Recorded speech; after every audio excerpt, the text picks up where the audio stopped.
Thank you.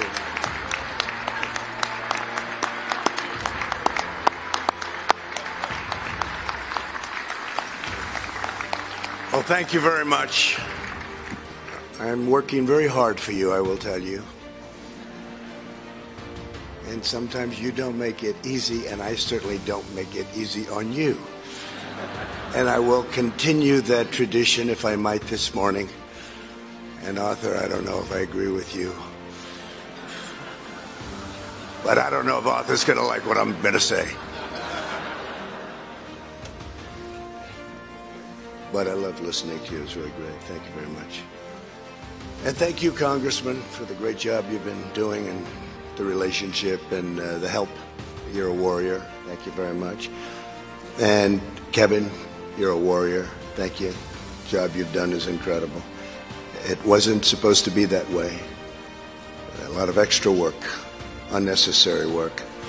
It's wonderful to be with the thousands of religious believers for the 68th Annual National Prayer Breakfast. I've been here from the first one, where I had the privilege of being asked. I've been with you for a long time before that. And we've made tremendous progress, tremendous progress. You know what we've done. I don't think anybody's done more than all of us together during this last 3 years. And it's been my honor. But this morning we come together as one nation, blessed to live in freedom and grateful to worship in peace. As everybody knows, my family, our great country, and your president have been put through a terrible ordeal by some very dishonest and corrupt people. They have done everything possible to destroy us, and by so doing, very badly hurt our nation. They know what they are doing is wrong, but they put themselves far ahead of our great country. Weeks ago and again yesterday, courageous Republican politicians and leaders had the wisdom, fortitude, and strength to do what everyone knows was right. I don't like people who use their faith as justification for doing what they know is wrong. Nor do I like people who say, I pray for you, when they know that that's not so. So many people have been hurt, and we can't let that go on. And I'll be discussing that a little bit later at the White House. We're joined today by two people whose faith inspires us all. Our amazing, wonderful friend, Vice President Mike Pence, and his wonderful wife, Karen. Thank you, Karen.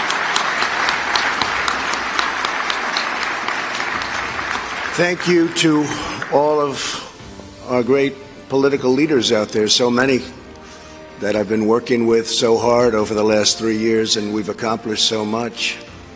And to members of my cabinet in attendance, Secretary Mike Pompeo, Mark Esper, David Bernhardt, Jean Scalia, Alex Azar, Ben Carson, Dan Broilette, Betsy DeVos, Robert Wilkie, and Administrator Jovita Carranza. Joining us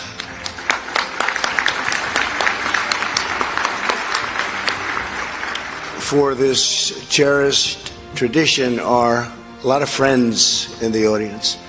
Many really have become friends. They are political leaders. They become great friends. That's all I get to meet anymore. That and the enemies and the allies, and we have them all. We have allies, we have enemies. Sometimes the allies are enemies, but we just don't know it. But we're changing all that. But thank you all, and thank you all for being here. I also want to welcome foreign dignitaries from more than 140 countries. That's something. Something.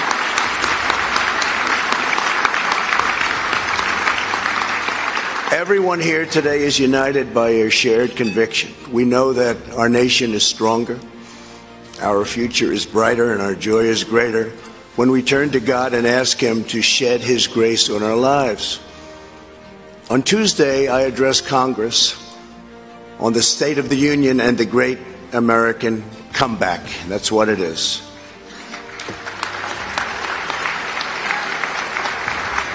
Our country has never done better than it is doing right now. Our economy is the strongest it has ever been.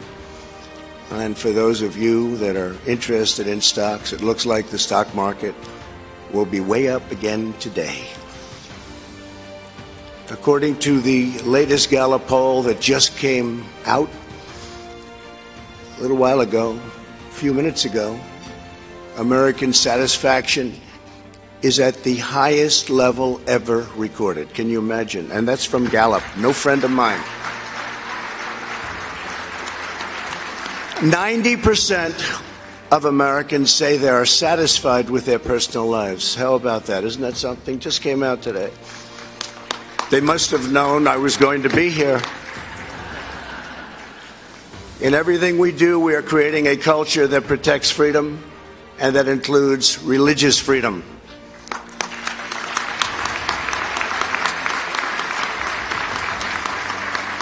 As I said on Tuesday in the House chamber, in America, we don't punish prayer. We don't tear down crosses. We don't ban symbols of faith. We don't muzzle preachers. We don't muzzle pastors. In America, we celebrate faith. We cherish religion. We lift our voices in prayer. And we raise our sights to the glory of God.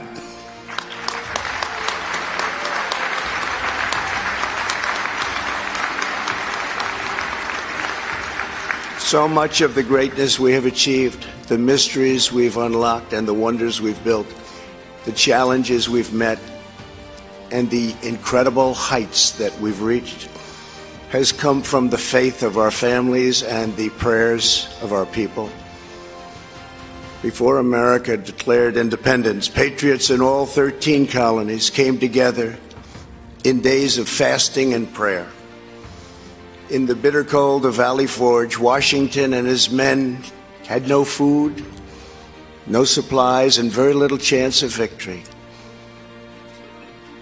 Reminded me a little bit of 2016. We had very little chance of victory, except for the people in this room, and some others believed we were going to win. I believed we were going to win. But what they did was have an unwavering belief that God was with them. I believe that too. God is with the people in this room. Before a single skyscraper rose up in New York City, thousands of poor American families donated all they could to build the magnificent St. Patrick's Cathedral.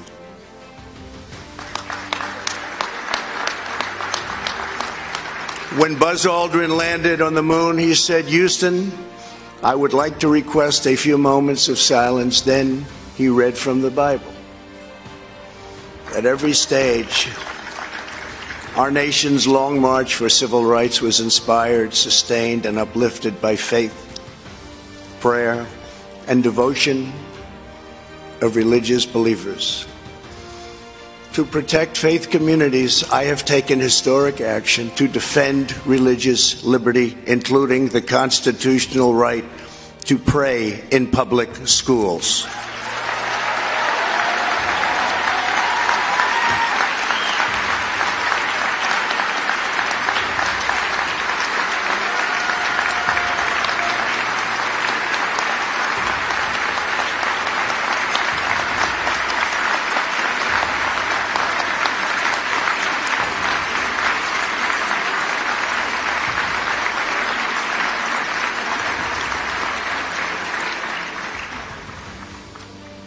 We can also talk about the Johnson Amendment. We can talk about Mexico City policy. We've done a lot. But I also recently took executive action to stop taxpayer dollars from going to colleges and universities that spread the poison of anti-Semitism and bad things about Christianity.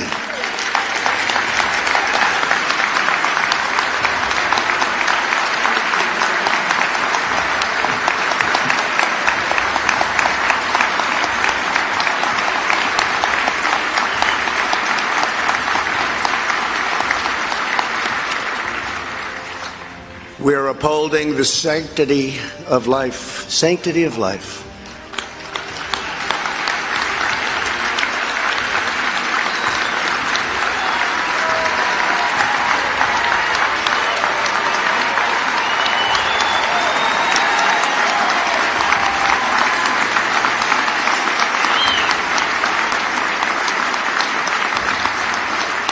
And we are doing that like nobody has ever done it before from this position. You better get out and vote on November 3rd. Because you have a lot of people out there that aren't liking what we're doing. And we're pursuing medical breakthroughs to save premature babies because every child is a sacred gift from God.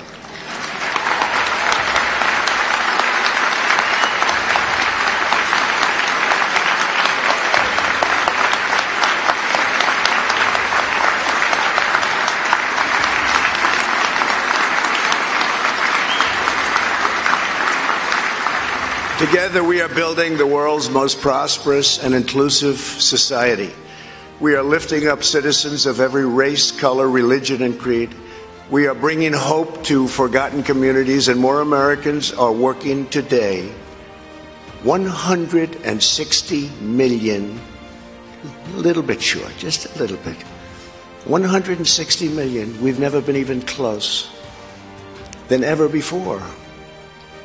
Think of it, more Americans are working today, almost 160 million than ever before. Our unemployment numbers are the best in the history of our country. A more specific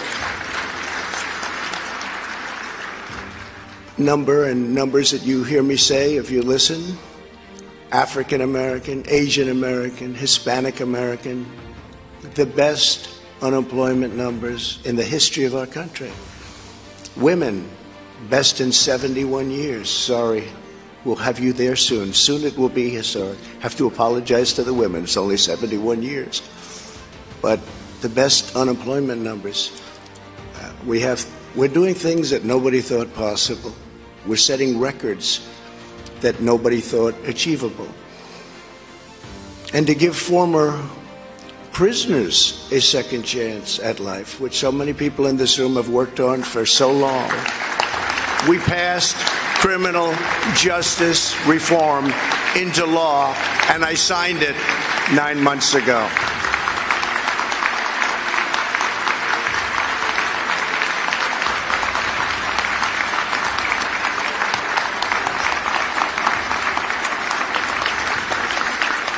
And it's proving more and more that America is indeed a nation that believes in redemption. What's happened with prisoners is a miracle. Prisoners would come out, nobody would give them a job. And oftentimes, most of the time, almost all of the time, they'd go back into prison. They'd get caught doing something bad. They had no money, they had no hope, they had no job. Now they're coming out into a booming economy. And employers are hiring them, and to a certain extent, maybe because they're having a hard time getting people. First time in our country's history, actually, we're running out of people. We have plants moving in by the thousands. We have car companies coming from Japan and from Germany, from lots of other places, and we need people. And employers are hiring prisoners, and they would have never done it except for what we've done with criminal justice reform, but even before that, because the economy has become so powerful. And these prisoners have done an incredible job. The employers are saying, why didn't I do this 20 years ago? So it's an incredible thing what's happening to people that are given a second chance, and sometimes a third chance, in all fairness. And it's something that everybody in this room should be very proud about, because You've always felt that way long before it was fashionable, so I want to thank you for that.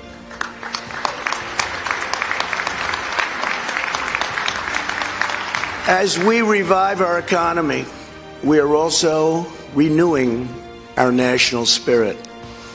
Today we proudly proclaim that faith is alive and well and thriving in America, and we're going to keep it that way. Nobody will have it changed. It won't happen as long as I'm here. It will never, ever happen.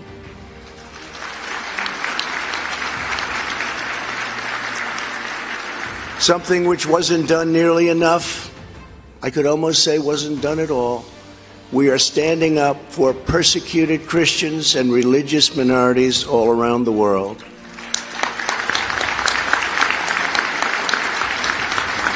Like nobody has ever done.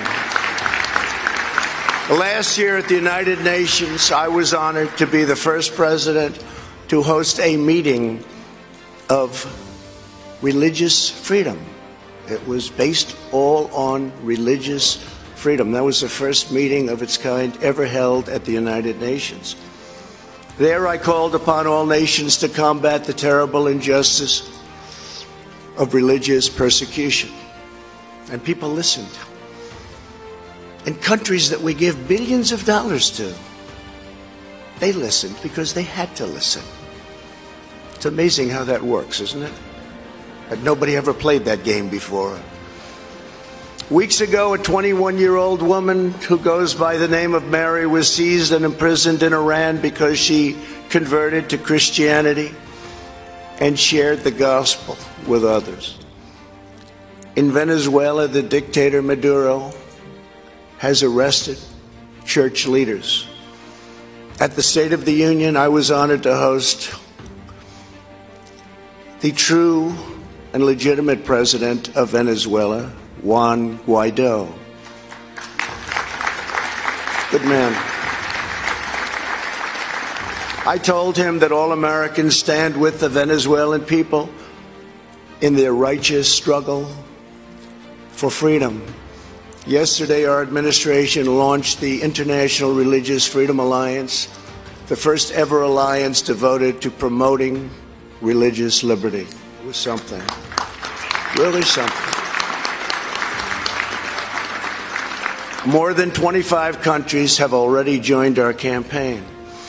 I want to thank Secretary of State Mike Pompeo, along with Ambassador Sam Brownback, who are both here this morning, for leading this historic initiative. Thank you very much. Thank you, Mike.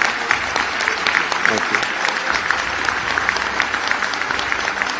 All of us here today reaffirm these timeless truths. Faith keeps us free. Prayer makes us strong. And God alone is the author of life and the giver of grace.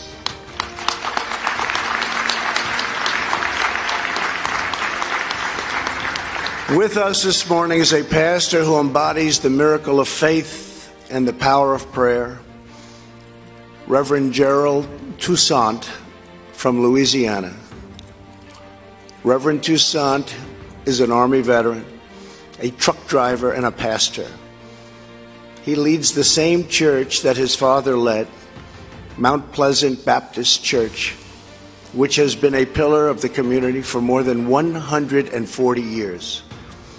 Last year, Mount Pleasant was one of 3 African-American churches in Louisiana that was destroyed in fires set by a wicked, hate-filled arsonist.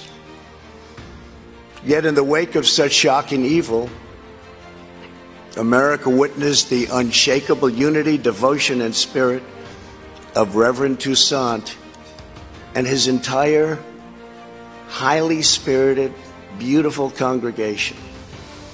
Families quickly came together in prayer. Soon people from all across Louisiana came to help any way they could. Americans in all 50 states and 20 different countries heard about it, and they donated more than $2 million to help rebuild Mount Pleasant and the other 2 churches that were there.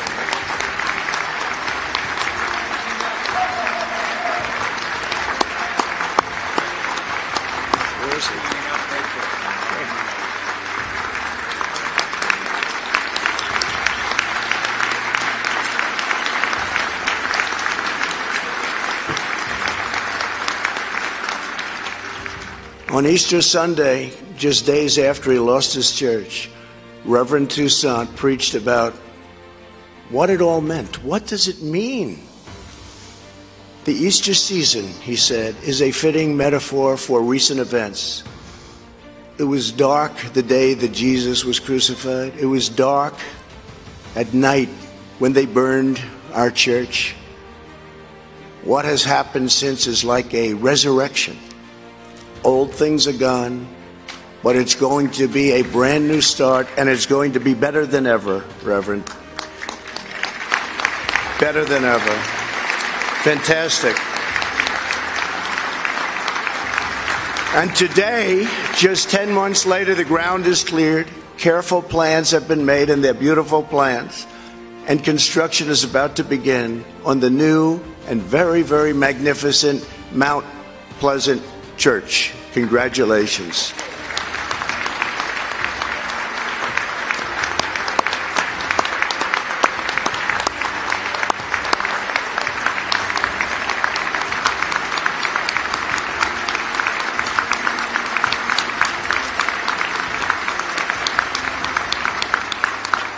You know, the Reverend says that we're rebuilding because that's what Jesus does. He rebuilds. He lives and he breathes. It's what he does. He wants it to be rebuilt. It was torn apart, but it's being rebuilt again, and I'll bet you it will indeed be bigger, better, and nicer than before. What do you think, Reverend? Yes? And it's going to have your mark on it. It did have, and now it have even great. And your father is looking down on you right now, and he's very, very proud of the job you've done. Thank you very much. Very much inspire us, Reverend. Thank you. Well, I want to just thank everybody. This has been very special. Tell your congregation that, and all of your people, that we have 350 million people in our country. They're proud Americans, and they respect what we're doing. Even those that you don't think so much like us, respect us, want to be with us, they're respecting our fight. And we are in a fight. Religion in this country and religion all over the world, certain religions in particular, are under siege. We won't let that happen. We are going to protect our religions. We are going to protect Christianity. We are going to protect our great ministers and pastors and rabbis and all of the people that we so cherish and that we so respect. America is eternally in the debt of our nation's African American churches all throughout this country. That's why it's so fitting, and so it's one of the reasons we chose this particular church in Louisiana. For generations, they bravely fought for justice and lifted up the conscience of our nation, and we're grateful beyond any measure. But I can say that going beyond that, we're grateful to the people in this room for the love they show to religion. Not one religion, but many religions. They're brave, they're brilliant, they're fighters, they like people, and sometimes they hate people. I'm sorry. I apologize. I'm trying to learn. It's not easy. It's not easy.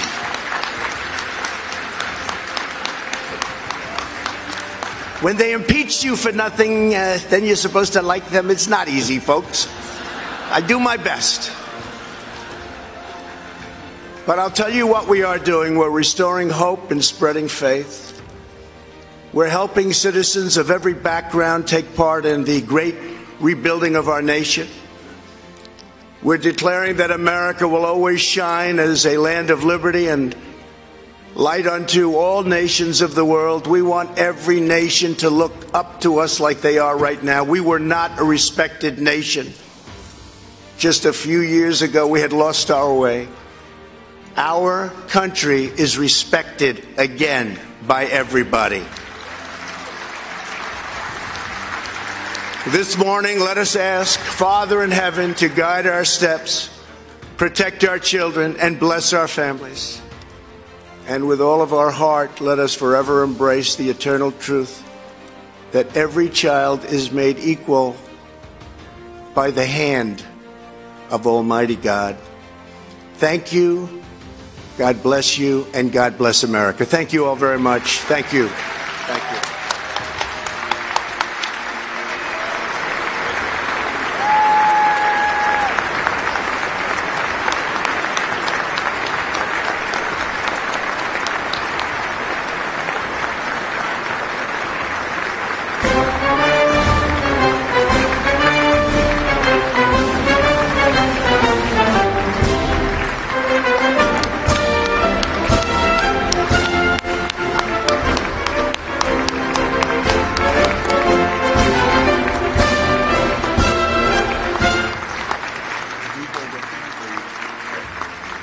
Ladies and gentlemen, the time has come for the President